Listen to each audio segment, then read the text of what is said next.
Bien, en HP, muchachos, el día de hoy voy a estar publicando la última clase y básicamente van a venir los tres últimos temas, que es la confederación,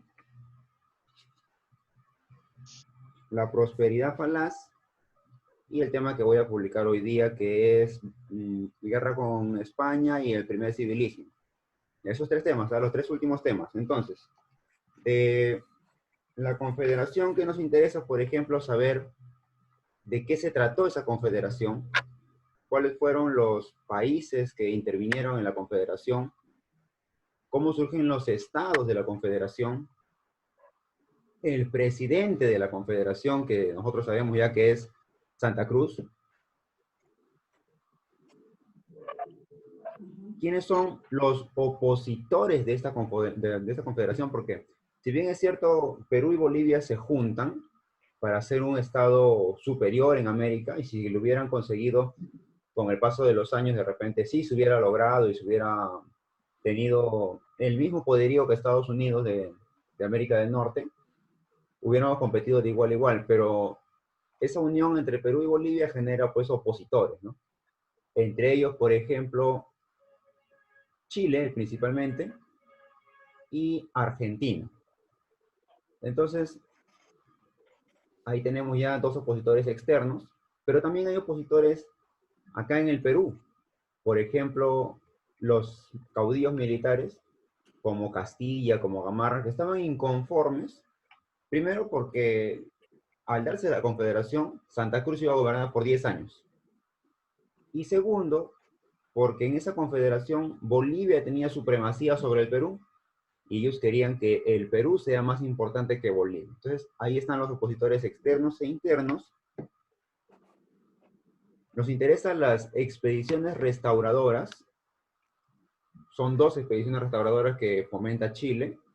En esas expediciones restauradoras, Chile manda un contingente militar, su ejército, para frenar, para detener, para evitar que esa unión se siga dando. Pero en una primera instancia, en una primera expedición restauradora, el Perú vence. Las fuerzas aliadas del Perú y de Bolivia lo vencen a Chile. Vencen en la batalla de Paucarpata, se firma un tratado en el cual Chile se retira y acepta su derrota. Pero cuando los militares que han firmado el tratado van hasta su país y dicen, Congreso chileno, acá tenemos la rendición de Chile, el Congreso no lo acepta y el Congreso manda un contraataque chileno. Por lo tanto, en esa segunda oleada militar, sí Chile nos derrota. Y al derrotarnos, pues, se da por concluida la confederación.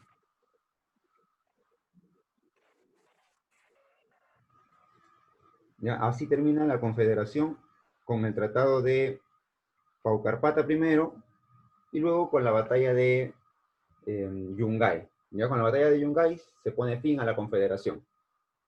Bueno, básicamente eso. El Congreso de Tacna, el Tratado de Paucarpata, quién fue presidente de la confederación, quiénes son sus opositores, básicamente eso.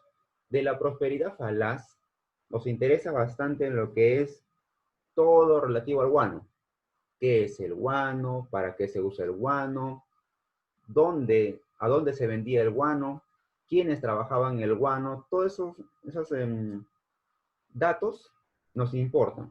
Por ejemplo, ¿no?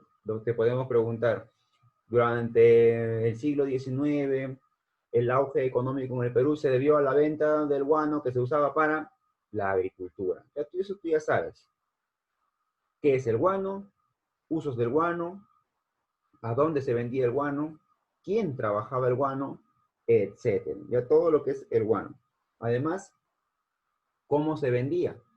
Por ejemplo, en un primer momento hicimos nosotros arrendamiento, hicimos consignaciones, hicimos venta directa e hicimos el contrato Dreyfus.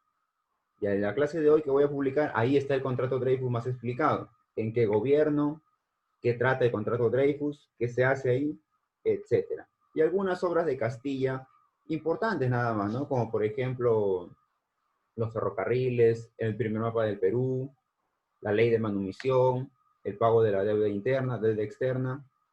un montón de cositas que se hizo durante la época de Castilla.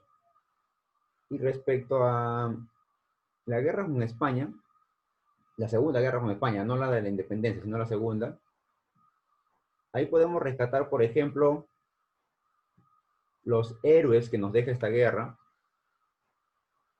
el presidente que gobernaba durante esta época, quién le da golpe de Estado, y luego sigue pues ya el primer civilismo. Con eso hemos terminado el primer trimestre con el primer civilismo, en el cual se acabó el militarismo, acuérdate, ¿eh? Primer militarismo desde el año 1827 hasta el año 1872. En el año 72 sale Balta del poder e ingresa por elecciones un presidente civil, el primer presidente civil que tiene el Perú en su vida republicana. Ese presidente es Manuel Pardo. Acuérdate, ¿eh? Estoy apuntando, ¿no? Manuel Pardo ha fundado el Partido Civil y con ese partido gana las elecciones y llega al poder por primera vez después de José Balta. Es un acontecimiento importante para la historia del Perú porque por primera vez en nuestra historia un presidente civil está gobernando. ¿Listo?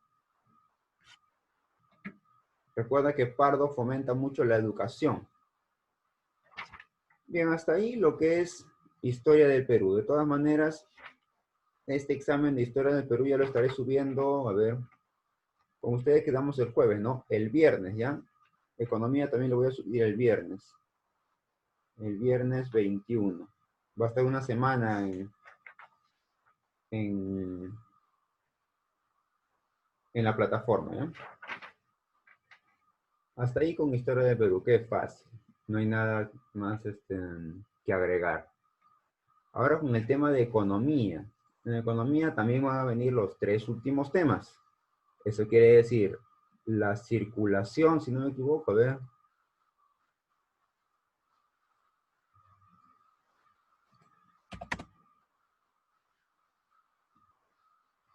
Sí, va a venir la circulación, la demanda y elasticidad de la demanda.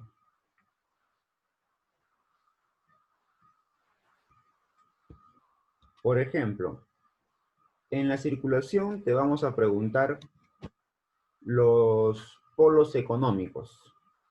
Recuerda, hay dos polos económicos.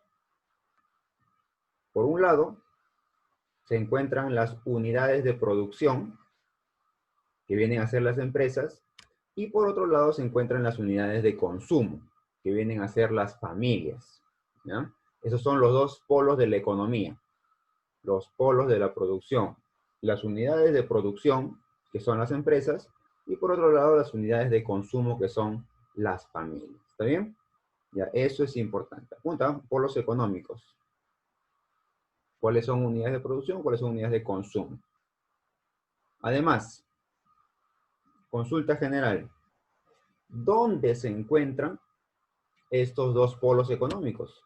¿Dónde se encuentran ese lugar ficticio donde están los vendedores, que son los productores, y los compradores, que somos nosotros, los demandantes?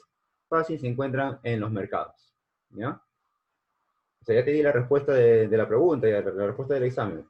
Mercados. ¿Dónde se encuentran los dos polos económicos? En los mercados.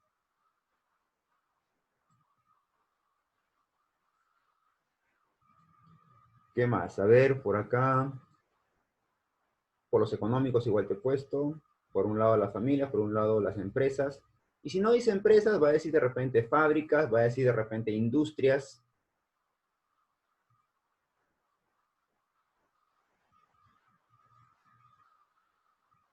Y te va a preguntar pues la función que cumple cada una de ellas, ¿no? Por ejemplo, por un lado tenemos a las familias, que vienen a ser las unidades de consumo.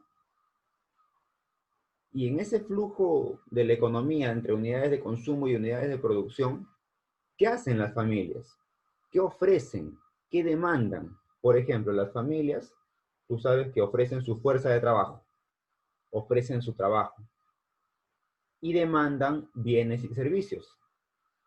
Mientras que las empresas ofrecen bienes y servicios, venden bienes y servicios, venden recursos y demandan fuerza de trabajo que sacan de las familias. Entonces, de esa manera, los dos polos económicos se complementan. ¿Bien? Uno, que son las familias, ofrece su fuerza de trabajo a las empresas. Y las empresas ofrecen bienes y servicios a las familias. Pero además, las empresas y familias compran esos bienes y servicios. Mientras que las empresas compran, requieren, solicitan fuerza de trabajo. Es complementario ese círculo económico, ¿ya? Vamos por el otro tema. El otro temita era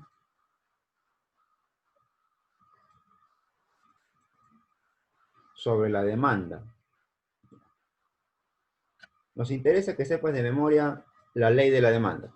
Y esto no es nada que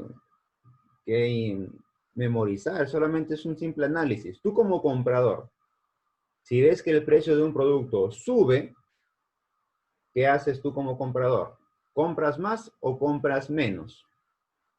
Fácil, compras menos.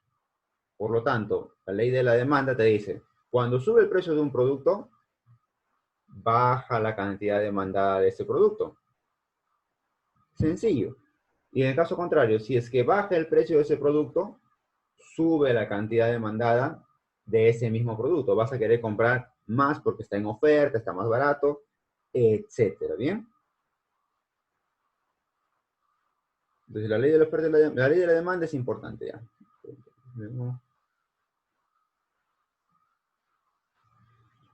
¿Cómo influyen los demás bienes, los demás ítems, los demás indicadores, los demás factores en la demanda? Por ejemplo, estamos hablando del precio del bien sustituto, el precio del bien complementario, los ingresos del consumidor, etcétera.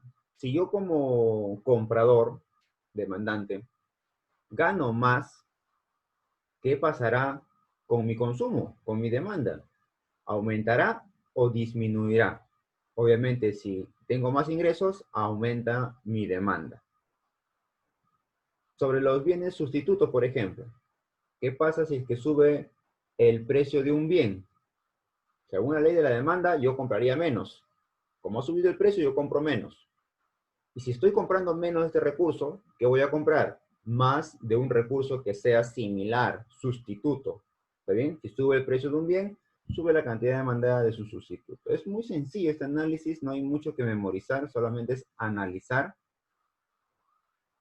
En la pregunta 13, ya, 18.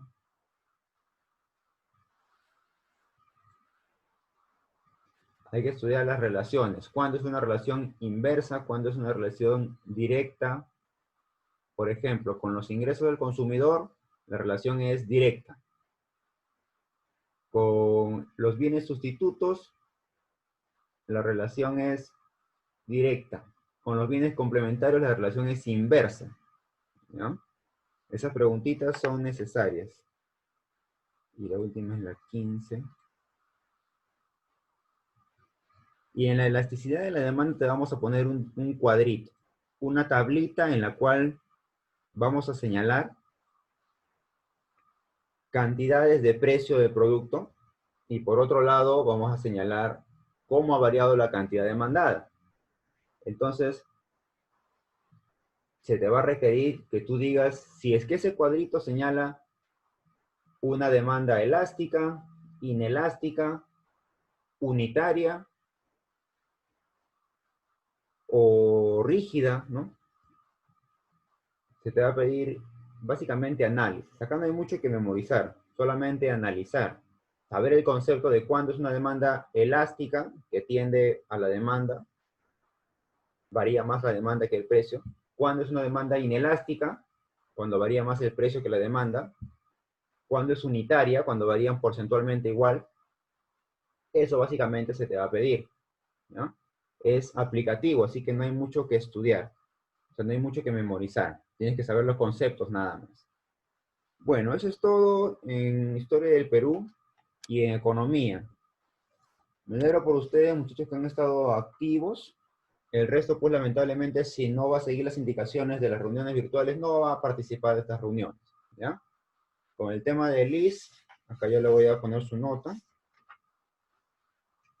Oye, Liz, nos ha enviado muchas tareas, Lisa. Sí, he enviado todo de economía. Me falta lo de historia. A la plataforma. Sí, a la